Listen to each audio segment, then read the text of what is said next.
ওইখানে এক সাইডে আলাদা হইতে হবে। যারা হয়েছে তোমরা পিছাও তো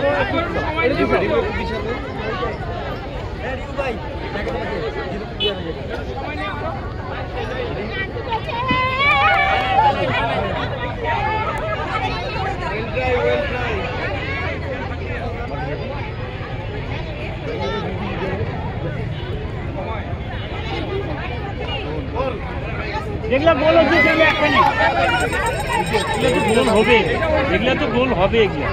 এগুলা হোক আরো কম করে দেন, তাড়াতাড়ি গোল দিচ্ছে, খুব তাড়াতাড়ি গোল দিচ্ছে।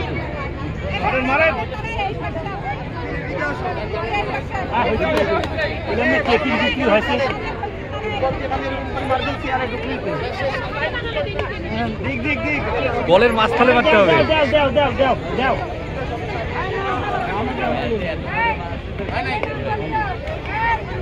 নেক্সট এই